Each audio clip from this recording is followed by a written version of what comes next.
How's the last couple of days been? For the first time in a long time, you're really unhappy after Tuesday night, particularly the first half. Yeah, I think that's understandable as well. And listen, I got my message across to the players. We had our debrief, as we always do, no matter what we do, win, lose or draw. Good performance, bad performance, we always review the game and stick to that kind of process. So we did that. We had long, honest conversations within the group. We highlighted where we felt we fell down, particularly in the first half, and the players have taken that on board. So we're looking for a response on Sunday in a really big game for us, for the club, and it's a game we're looking forward to. That second 45, who impressed you? Because you made special mention of some of the players who came on. Yeah, I think the whole 11 in the second half, did the basics well. They stay connected, which we talk about all the time. And let's remember we were playing against a top team in Yokohama, who had a 3-0 lead into half time. So it was a big ask for us to go out in the second half. But there were a lot of positives from that second half for me. As regards to individuals, Chrissy Thea-Harris coming back on into the team after his injury. He's been working hard and he made a real positive contribution. Sasha came on and did well. Hayne Eames, 16 years old, come on in a different position, particularly at the start of that second half, and show composure and fight and determination and bravery to get on the ball. So listen, there was lots of positives from that second half. Ultimately, we fell short against a top team, but listen, we want to compete against every team we play against, and the disappointing thing from us, although we're going to put it to bed now, is that we didn't play our game in the first half, and we have to work really, really hard to ensure that doesn't happen again. Big week. I want to talk about Sydney FC. It's just massive. Can't wait for Sunday afternoon. But while that game was being played, the Mariners picked up another major award.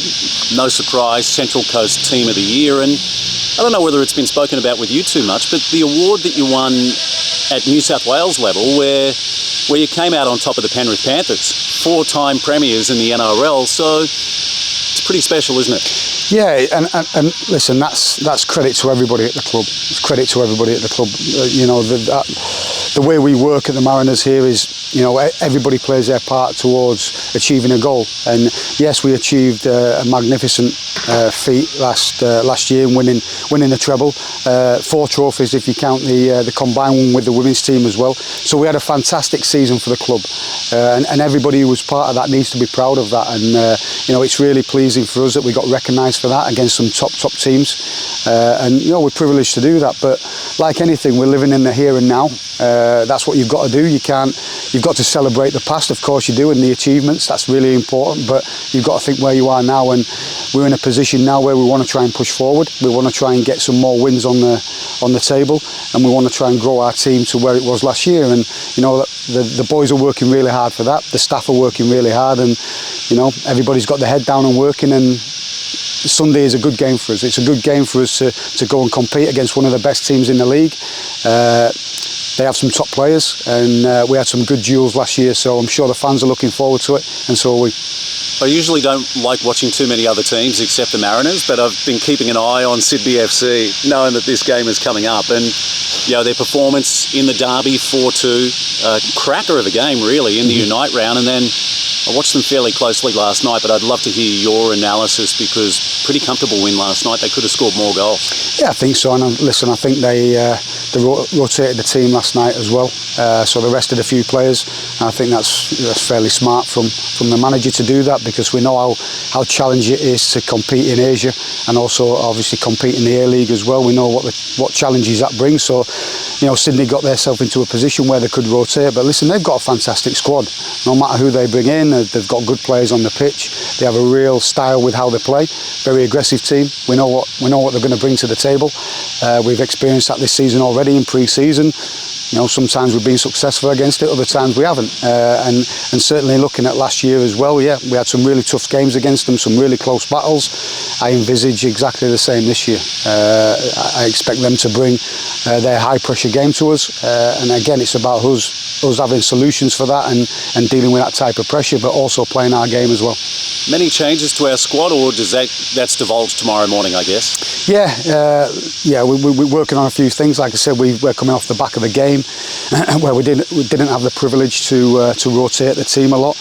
or at all really, because it was a must-win game for us against Yokohama. So the players had to play. We're still assessing how players are and recovering those players. So we're going to have everybody back on the training pitch today, and we're going to do a little bit of work, and we'll probably finalise the team going into match day -1 tomorrow. Okay, not just looking for a headline, but do you feel this is the biggest match of the year? Every match is huge, but I got a feeling Sunday afternoon is like a real line in the sand moment for us. I don't know. Everybody said that against Newcastle Jets in the night round. So if people keep bringing that kind of mentality and saying every game's a must-win game or it's a line in the sand and stuff like that, you'll be forever doing it.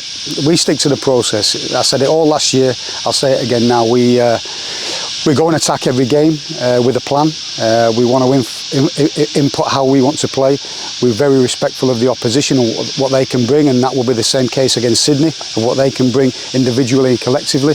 But ultimately we look at what we do, how we can perform, how we can grow as a team and grow as individuals, and yeah, we go and attack every game to try and win it.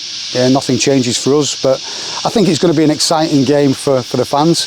I'm hoping we get all the fans out there like we normally do, and the Mariners fans will always back us. I'm sure Sydney will bring a few down as well. So we're looking for a good atmosphere and a positive performance from our boys. Yeah, just one from me, I guess, speaking on the fans. How keen are you to get back out in front of them, this Sunday for a big match and hopefully a big Sunday Arvo crowd? Yeah, it's like always. I go back to it, and probably this is the last time I'll speak to it. I'll say, yeah, we were disappointed in the first half because there's minimum requirements about us working for our supporters and working for the shirt, and I thought we fell short on that in the first half against Yokohama. So again, that was one of the things what was addressed.